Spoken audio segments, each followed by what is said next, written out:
Sir hi sir. Sir China ఎప్పుడు కూడా మన ఇండియా పైన హేట్రేట్ పెంచడం కానీ లేదా మన ఇండియాలో ఉన్న మురికిని ఏదో చూపించడం కోసం అని చెప్పేసి ఎప్పుడు బయట దేశాలు కానీ లేదా మన ఇండియాలో ఉంటూ మన దేశ తిండి తింటూ చైనాకి పనిచేస్తున్న కొంతమంది కుక్కలు ఉన్నాయి, చైనా కుక్కలు. అయితే అలాంటిది ఎక్స్పోర్ట్ చేస్తుంటాయి ఎప్పుడు మన ఇండియాలో ఉంటున్నాయి. కానీ ఈరోజు చైనా మొత్తం ఏదైతే స్లమ్ ఏరియాస్ మనకన్నా దారుణంగా ఉన్నాయి, ఇండియా కన్నా చాలా వల్గర్గా ఉన్నాయి, చాలా స్లమ్ ఏరియాస్ ఉన్నాయి. నెక్స్ట్ అక్కడ ఉన్న కింద పడుకున్న రోడ్ల మీద నెక్స్ట్ ఆ ట్రైన్ లోపల చెత్త చెదరం వేసుకుంటే ఆ మొత్తం ఎక్స్పోర్ట్ చేయడం జరిగింది ట్విట్టర్లో. దానికోసం మీరు ఏం చెప్తారు? డౌన్ ట్రేడెడ్ పీపుల్ ఎక్కడైనా ఉంటారు, వాళ్ళు ఇన్నాళ్ళు దాచారు. పేదరికం అన్ని దేశాల్లో ఉంటుంది, కొంచెం ఎక్కువ కొంచెం తక్కువ. కాకపోతే చైనా ఏం చేసిందంటే ఇన్ని సంవత్సరాలుగా భారతదేశం ఏదో బాగా వెనకబడిన కంట్రీ అని, పేదలు ఎక్కువగా ఉన్న కంట్రీ అని, మురికి కంట్రీ అని ఎక్కువ ఫోకస్ చేస్తారు. దానికి ఫండింగ్ ఇచ్చి మరీ అలాగా చేయటం జరిగింది.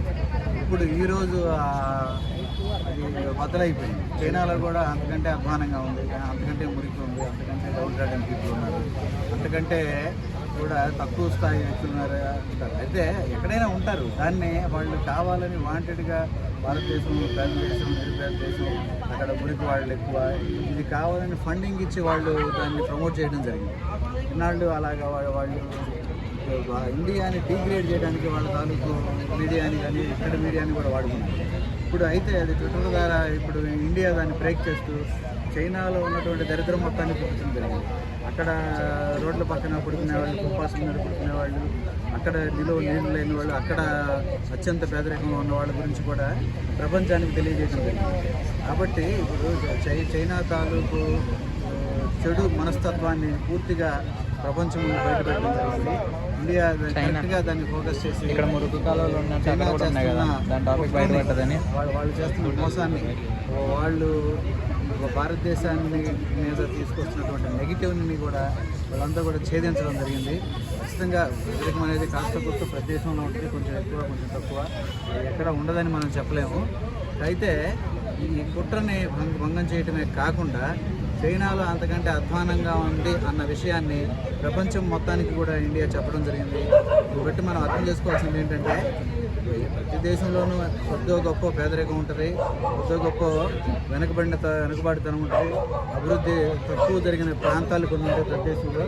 దాన్ని మనం ఫోకస్ చేయాల్సిన పని లేదు. చైనా పని కట్టుకొని మన దేశం మీద వాళ్ళు కుట్రపూరితంగా ఇది వెనకబడిన దేశము, ఇది పేద దేశము, ఇది మురికిగా ఉన్న దేశము అని చెప్పడాన్ని పూర్తిగా ఇప్పుడు ఖండించినట్లయింది. అసలు చైనా యొక్క స్వరూపాన్ని కూడా ప్రపంచానికి తెలియజెప్పడం ద్వారా ఇండియా ఖచ్చితంగా చైనాకు ఒక పెద్ద షాక్ ఇచ్చిందని చెప్పాలి. అయితే చైనాలో ఉన్న దరిద్రం మొత్తం ఇప్పుడు ప్రపంచ దేశాలు చూస్తున్నాయి సార్. ఇది చేసింది ఇండియానే అని చెప్పడం జరుగుతుంది. ఇండియానే చేసింది పక్కన పెడితే ట్విట్టర్లో మాత్రం ఇప్పుడు ఇన్స్టాగ్రామ్లో మెయిన్ రీల్గా అయితే ఇది చర్చించేది. అవునండి, ఇప్పుడు కొండ బదులైనప్పుడు అందరికీ తెలుస్తుంది కదా, ఒక రహస్యం బట్టబయలైనప్పుడు ఇప్పుడు దాకా మీరు ఆడిందంతా నాటకమే, మీదంతా మేకపోతు గాంభీర్యమే, మీరు ఊరికే అద్దాల మెడలో ఉన్నారని చెప్తున్నారు. మీ దగ్గర ఎంతకంటే ఎక్కువ మురికి ఉంది, మీ దగ్గర ఇంకా మురికి వాళ్ళు ఉన్నాయి, మీ దగ్గర కూడా పేదరికం ఉంది. ప్రపంచం అంతా ఉంటుందండి పేదరికం. మనుషులు ఉన్న చోట 2-3 సెక్షన్స్ ఉంటాయి కదా, రిచ్ పీపుల్ ఉంటారు, పూర్ పీపుల్ ఉంటారు, మిడిల్ క్లాస్ ఉంటారు. అది ఇండియాలోనే ఉందని వాళ్ళు పని కట్టుకొని ఫండింగ్ చేసి మరీ ప్రపంచానికి ప్రాపగేట్ చేయడం అనేది కుట్ర కదా. ఇండియాని పరువు తగ్గించాలని, ఇండియా పరువు తీయడానికి చేసినటువంటి పని కదా. వాళ్ళ చైనా పరువే ప్రపంచవ్యాప్తంగా పోయింది కదా, అసలు బండారం బయటపడింది కదా, వాళ్ళ డొలతనం బయటపడింది కదా. కాబట్టి ఖచ్చితంగా చైనా ఇప్పటికైనా బుద్ధి తెచ్చుకొని ఇలాంటి పనులు కాకుండా వాళ్ళ అభివృద్ధి గురించి, వాళ్ళ దేశంలో ఉన్న మురికిని తొలగించుకోవడం గురించి, వాళ్ళ దేశంలో ఉన్న వెనకబాటుతనాన్ని తొలగించుకోవడం గురించి పనిచేస్తే అందరికీ మంచిది. అంటే ఇన్ని సంవత్సరాలు గూగుల్ వాడకపోవడానికి కారణము, సొంత బ్రౌజర్లు వాడడానికి కారణం ఇదే అనుకుంటారు.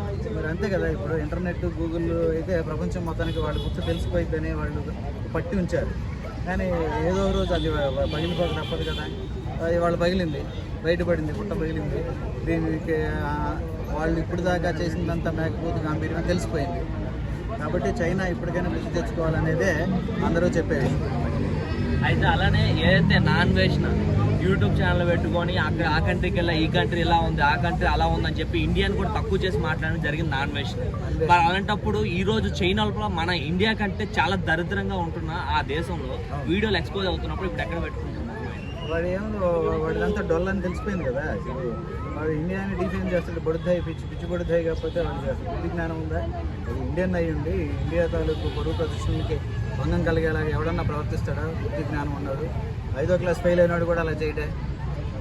మన భారతీయులు మనం చక్కగా మన తాలూకు ప్లస్ పాయింట్స్ని మనం ఫోకస్ చేయాలి, కానీ ఇండియా వెనకబడిపోయిందని ఎక్కడికో వెళ్ళి చెప్తాడు. పిచ్చి పిచ్చి పనులు పిచ్చి చేష్టలు తప్పితే ఏమన్నా అర్థం ఉందా ఈ పనులు? నాన్ వేషని ఇండియాకి వస్తే ఎలా ఉంటుంది? ఇండియా వస్తే జనం ఎగబడతారు కదా మీదకి. నువ్వు దేశం పరువు ప్రతిష్టలు ఇస్తావా? నువ్వు నీకు ఏమన్నా బుద్ధి జ్ఞానం ఉందా అని వెంటబడి తరిమి కొట్టేటువంటి పరిస్థితి ఉంటుంది ఖచ్చితంగా. వాళ్ళు ఎప్పుడైతే దేశం దాటి వెళ్తున్నారో అక్కడున్న హైలైట్స్ మాత్రమే చూపించి మన దేశాన్ని తక్కువ చేసే ప్రయత్నం చేస్తున్నారు యూట్యూబర్స్. చేస్తున్నారు. రాహుల్ గాంధీ నుంచి అనుష్ణ దాకా అందరికీ ఇదే పని. అంటే చైనా ఆయన బయటికి వెళ్ళి ఇండియా గురించి తక్కువగా మాట్లాడతాడు. అతని అపోజిషన్ లీడర్ అండి, బుద్ధి జ్ఞానం ఉంటుందండి. 50 ఏళ్ళు వచ్చినాయి వంటి మీదకి. అలానే మీరు రాహుల్ గాంధీ అన్నారు. ఇంకో పాయింట్ ఏంటంటే ఈరోజు రాహుల్ గాంధీ గారి బర్త్డే ఈరోజు. అయితే ఆయన నిన్న ఈరోజు ఆయన బర్త్డే. ఆయన ట్రైన్ ఈరోజు అయితే ఆయన ట్రైన్ ఎక్కి నేను తక్కువ అంటే నేను ఒక పేదోడిని నేను ట్రైన్ ఎక్కి వెళ్తున్నా అని చెప్పి వెళ్ళడం అయితే జరిగింది. కానీ ఆయన ఎక్కడికైతే వెళ్ళాలనుకున్నా అక్కడ ప్రైవేట్ జెట్లో దిగడం అయితే జరిగింది. సో అది క్యాప్ చేసి ఇప్పుడు వైరల్ అవుతుంది. సో ఆయన ఇప్పుడు ఆయన గురించి ఏం చెప్పాలి? అదే ఇప్పుడు ఆయన ప్రొజెక్ట్ చేసుకోవాలనుకుంటున్నాడు ఒక రకంగా. అది అసలైన విషయం ప్రొజెక్ట్ అవుతుంది. అతను నేను పేదవాడిని కామన్ మ్యాన్ అని ప్రొజెక్ట్ చేసుకోవాలని ఆ ప్రయత్నం చేశాడు. ఆయన మళ్ళీ ఆ ప్రైవేట్ జెట్లో దిగితే అది ఎలా ప్రొజెక్ట్ అవుతుంది? ఆయన అసలు స్వరూపం బయటపడింది కదా. అందుకే ఇలాంటి పిచ్చి పనులు చేయడం వల్లనే ఆయన 2013లో నాకు గుర్తున్నంత వరకు 14 రాష్ట్రాల్లో కాంగ్రెస్ అధికారంలో ఉంది.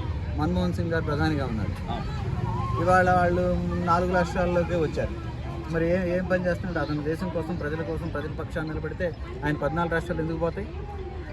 అయితే చైనా కూడా అపోజిషన్ పార్టీ ఎవరైతే బీజేపీ పార్టీకి యాంటీగా ఏదైతే ఉందో అది నెక్స్ట్ బయట కంట్రీకి వెళ్ళిన ఇన్ఫ్లుయెన్సర్స్ ఎవరైతే నాన్ వేసిన నెక్స్ట్ ఇలాంటి వాళ్ళకి బయట నుంచి చైనా ఫండింగ్ చేస్తుంది. ఎందుకంటే వాళ్ళని టార్గెట్ చేస్తుంది ఇండియాని డిఫరెంట్ చేయడానికి కోసం చూస్తుంది. సో దానికోసం అదే ఇండియాని డిఫెండ్ చేసుకోవడం కోసం ట్రై చేసే వాళ్ళందరూ ట్రై చేస్తూనే ఉంటారు.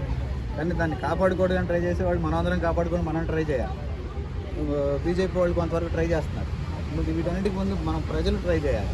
ప్రజలు ఇలా డిఫేమ్ చేసే వాళ్ళని వ్యతిరేకించాలి. వాళ్ళని ట్రోల్ చేస్తే వాళ్ళు ఆగుతారు. వాళ్ళని కట్టడి చేయడానికి సోషల్ మీడియా ద్వారా మీరు చేసే ఈ దరిద్ర పనులు ఆపండి అని ప్రజలందరూ కూడా పూనుకుంటే వాళ్ళు ఎంతో 2 రోజుల్లో కట్టడి అవుతారు. 2 డేస్లో ఇండియాలో ఉన్న ప్రజలందరూ నాన్ నేషనల్ అవుతుంది వాళ్ళు మీరు ఎవరు చెప్పారు వీళ్ళందరి గురించి గుర్తుందంటారా? వేరే దేశాలకు వెళ్ళి వాళ్ళ ఫండింగ్ తీసుకొని భారతదేశాన్ని కించపరుస్తారా? మీరు ఆపండి, లేకపోతే మీరు వెంటపడాల్సి వస్తుందని హెచ్చరిస్తే అప్పుడు వాళ్ళు 2 రోజుల్లో కంట్రోల్కి వస్తారు. ఇది పరిస్థితి. Thank you very much.